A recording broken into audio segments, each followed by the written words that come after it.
Hi guys, welcome back to the channel. My name's Route 1 FM, and of course we are now here at AC Milan. So fantastic that I've finally got a job with one of the big boys of European football.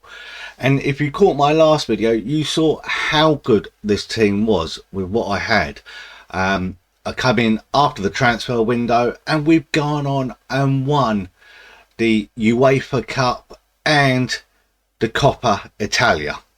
Now, if you haven't already, click the subscribe button, click the bell notifications so you know when this video drops each week, which will be Fridays at 9 AM. Also, don't forget to follow me on my socials at Route 1 FM on Twitter, Instagram, and of course I occasionally post on TikTok. Now, in this video we are going to see a couple of games on how we started the season, but we're going to mainly focus on what we're going to do next, and that is look at who I've bought in over the summer. That's the main thing. So if we finished where we were last season, not many players come in because I didn't have the time there. Their last player was a Real Madrid defender, Moscura. So I think I pronounced that completely wrong, so I do apologise. He was our last big signing last season at 11.25 million. So the question is from that team, what can I do? Now, I gave you a little glimpse in the last video who I was bringing in. Luis Diaz has come in from Newcastle in this save on a free transfer, which was great. We've also picked up a new goalkeeper, Marco Casanesi. I'm butchering the Italian names, but he's coming for 31.5 million from Borussia Mönchengladbach. He's the Italian number 2 goalkeeper. We brought in Bolino from River Plate, a young player, hopefully going to grow into the role, so we're going to keep an eye on him. We also went back to Sunderland and we brought in Daniel Maldini. Maldini's son has finally come back to AC Milan for 25.5 million. A new gen, a really fantastic new gen, which I'm excited to see, is Baptiste Henry. He's coming from Lyon. He's got 4-star potential there. He's got a good valuation. He got obviously A-star rating by my scouts, and looking at his career where he started off with Olympic Lyon, shall I say, he got 13 goals in the National Group 2, finally made an appearance in Ligue 1, and then 17 after that in the National Group C, before getting 17 goals in a predominantly good season for him after 38 games. So he made a £22 million switch to Milan, and in 5 games so far he's got 2 goals. So I think that's money well spent. We also went over to Portugal, and Darwin Núñez has come in to be my main striker after we let Origi go. So Núñez come in. We also bought William Sadibi coming from Nice. So he's obviously left Arsenal, went back to France. He's come in now. A lot of these players, a lot of experience there. A lot of the older generation suited for Italian football. A young goalkeeper, Francesco Montanelli, has come in as well. He is a backup goalkeeper for me, 32.5 million. So my biggest transfer so far. We've also bought in Alain Goussam from French football, so for 5 million, another midfielder, and Sidibe there as well from Atletico Madrid. We had to fight off Juventus for him, but we managed to get him there on a deal. Lots of players going out on loan, getting some money in. We've got rid of obviously Origi, as you heard. Bertoli's gone to Monaco. Look at that. Mike McGann's gone to Nice for 14 million. I should have done a deal in there with Sidibe for it. So I had a lot of players going out. So 139 million going out. I spent 174, which is not too bad. And for the start that we've had, has been brilliant. Going back into like the future transfers, what I'm doing, we've got a contract at the moment for Ricardo Montiel at RB Leipzig. He's a midfielder who can play central attacking midfielder and left, as well as a striker, so gives us another option there. And Ronaldo Camara is coming in, a Portuguese prospect. He's not what I would say a good player to start off with, but his stats say differently. So 2.5 to 3-star potential. We can try and mould that and hopefully grow him. So he's coming in January. So that is the transfer dealings so far. The question is, how can we do against Roma in our opening game of the season? Well, I'll tell you what, we are going to go and watch that game, and also we're going to watch our first Champions League game. Bearing in mind we qualified through the back door through winning the Europa League to get in to the Champions League, and that is against PSV Eindhoven. So let's get into the action.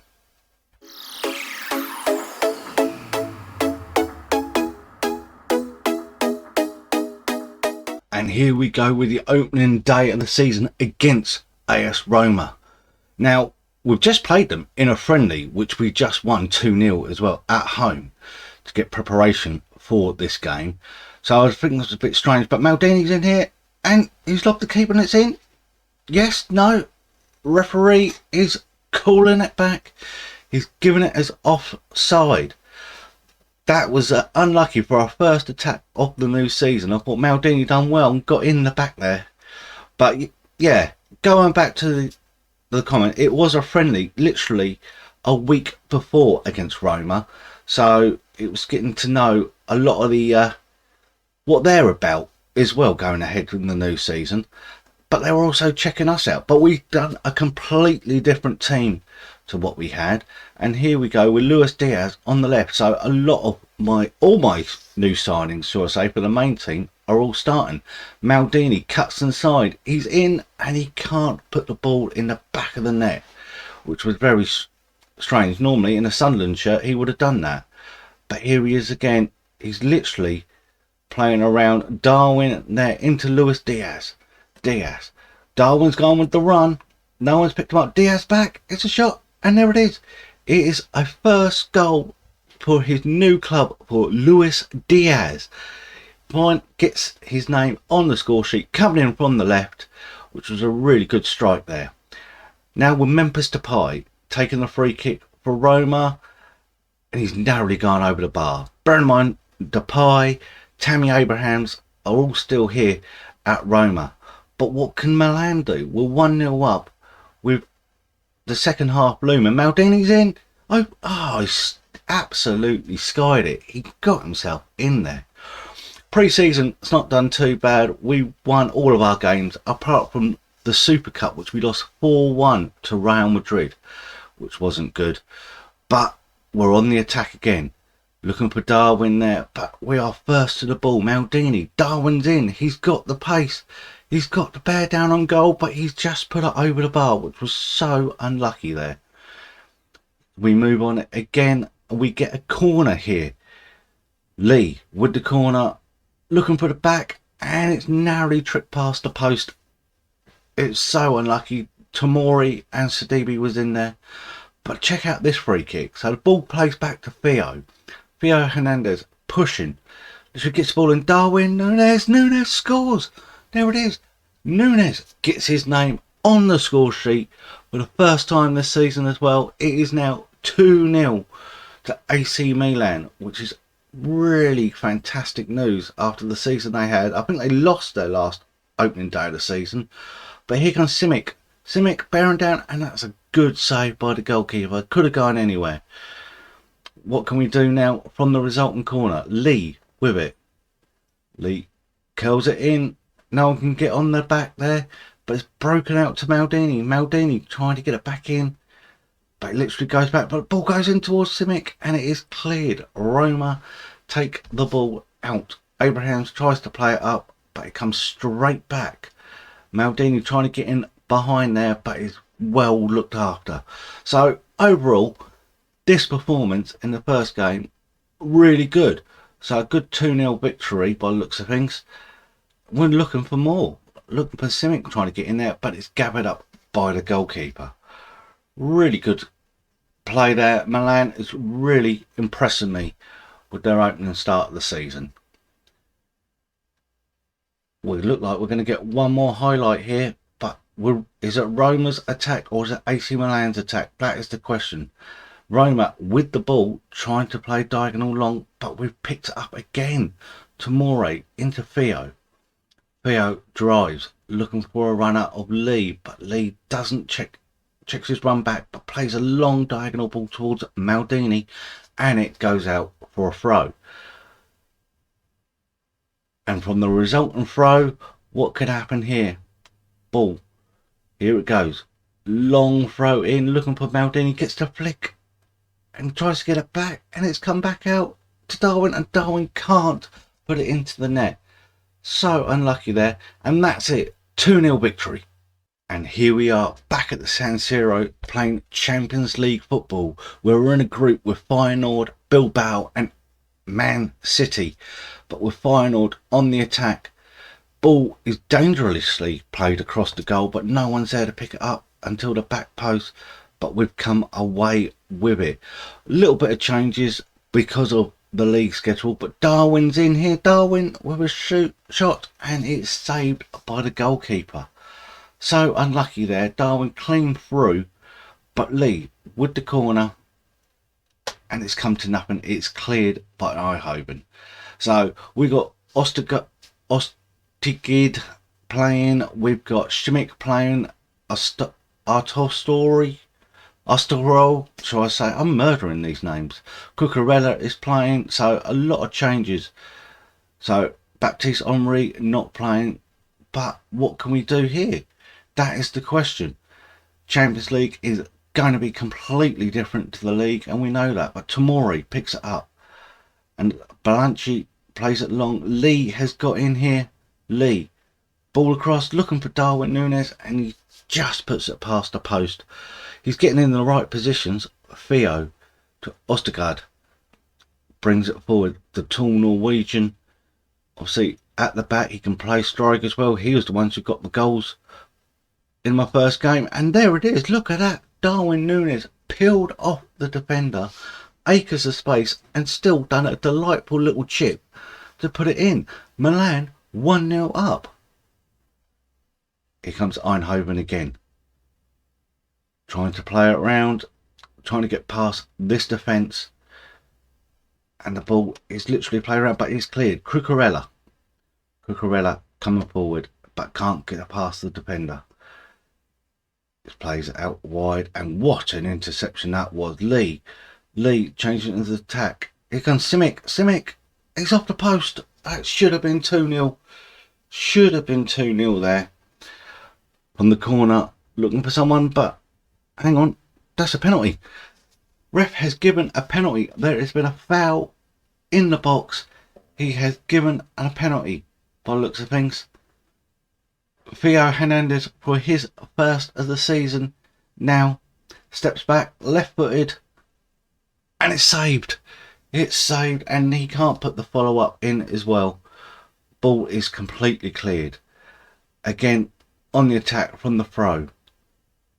Cucurella coming forward, plays it back to Theo. We're just playing it around. Bear in mind that Joe Willock still hasn't made an appearance yet for AC Milan this season, and it's hard. I've got to try and figure out a place to play him at the minute, but this team seems to be pressing really well at the minute. But Eindhoven on the attack. Can they orchestrate something? But look at that. Just steps in and picks up the ball and then runs at the defence. Cucurella takes it round on the left. Comes back. And there's the ball in. Oh, there it is. Lee. Has Lee scored? Yes, he has. The ref has given it. Kung In Lee has just scored a great goal where he sneaked in through the back post. when no one's watching him. It's fantastic. It is now AC Milan 2, Feyenoord 1. I thought it was PSV Eindhoven, but it's not. It's Feyenoord. I do apologise, people.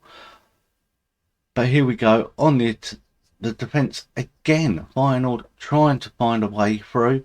Ball comes in and there's the goalkeeper, just literally calm and composed, picks it up. What can he do? Can he distribute? Well, he plays it long. Looking for someone up there, and Luis Diaz picks it up. Look at this. Everyone's just standing off, and the ball's just played through. Simic. Oh, what a finish that was. That was a cracking little finish by Simic. Literally just walks through the defence and just puts it into the bottom left-hand corner. Now again, we're starting an attack with the goalkeeper. Theo plays it, receives the ball out wide into Darwin, but the ball's just hoofed back up, which means we get the start again, coming from the back. Sidibe's now come on for Tamore.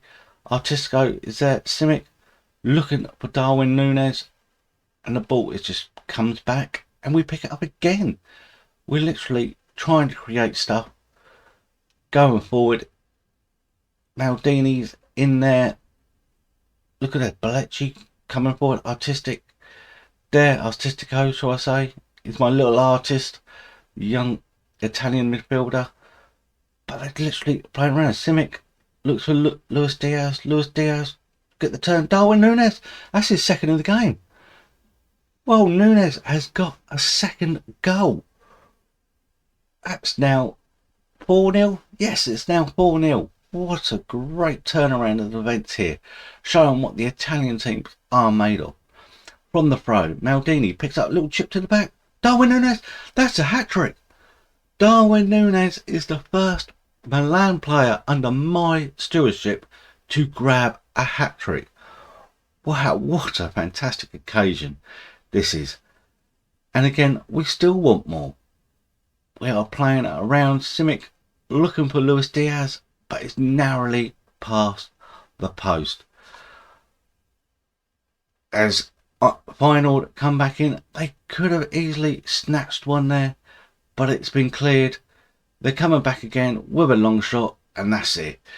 There we go, guys. We won 5-1, and this is how our season is going.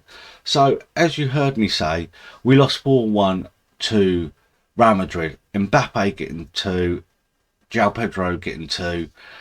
We were just played off the park. Kung In Lee getting the goal.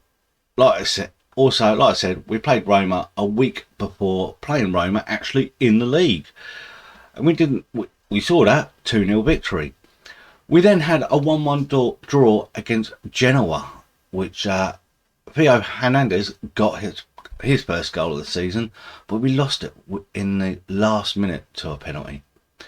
Then we played Zidane's Inter, and we drew 1-1 with them. Baptiste Henry scoring, so getting the goal, and we got done by Jurgensen with 10 minutes left. We could have won that. You've just seen it. The final game, we won 5-1. We also then played Sassuolo, which we went down 1-0 after a minute of the game, but Diaz and Simic getting two back to win 2-1. And we've just played Torino, where Diaz, Kung and Baptiste Henry making it a 3-1 victory, which means in the league at the moment we lie third after 5 games, 3 wins, 2 draws, no defeats, goal difference of 5, points of 11, which is a good start, I think, in that. As you can see in the Champions League final, Bilbao Man City, we topped that. We're runners up in the Super Cup. We haven't even thought about the Coppa Italia yet, let alone the PS5 Super Cup, which is the final against Juventus and us. So that's going to be an interesting game. But where do you think I will land this season with my first big club? It ain't too bad. I'm quite enjoying it. Italian football, I've not done it for many years. As you can see, the kit basher system has been at it again with some Adidas kits, which look really nice for the Milan. Milan going back to Adidas, that's true 90s football for me. But let's see where I go. Guys, no matter what you call it, football, soccer, football, just remember, it's for the love of the game. And I will see you next time.